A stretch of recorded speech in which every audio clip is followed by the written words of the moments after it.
Hello friends, स्वागत है एक नई वीडियो में। अगर आपके पास भी Realme 16 Pro 5G है और आपको भी नेटवर्क टाइप को चेंज करना है तो कैसे आप कर सकते हैं। तो चलिए वीडियो करते हैं स्टार्ट। सबसे पहले आपको अपने फ़ोन में सेटिंग्स को करना है ओपन। ऊपर की तरफ स्क्रॉल करना है, यहाँ पर आपको मिलेगा मोबाइल नेटवर्क, क्लिक करना है, सिम सेलेक्ट कर लेना है। उसके बाद आपको इस टाइप का इंटरफेस देखने को मिलेगा। नेटवर्क टाइप पर क्लिक करेंगे, 3G 4G 5G, तो आप अपने हिसाब से नेटवर्क टाइप सिलेक्ट करेंगे, आपका नेटवर्क टाइप चेंज हो जाएगा। तो आप इसी तरह से कर सकते हैं। तो आज के वीडियो में बस इतना ही।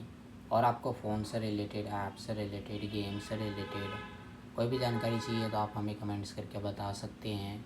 नहीं तो आप वीडियो प्लेलिस्ट में जाकर आप वहाँ से भी प्रॉब्लम को सॉल्व कर सकते हैं। और हमारे वीडियो देखने के लिए share, subscribe, like, bell icon के बटन ज़रूर दबा दें ताकि नए वीडियो का नोटिफिकेशन आपको मिलता रहे। मिलते हैं नेक्स्ट वीडियो में एक नई टॉपिक के साथ। तब तक के लिए नमस्कार।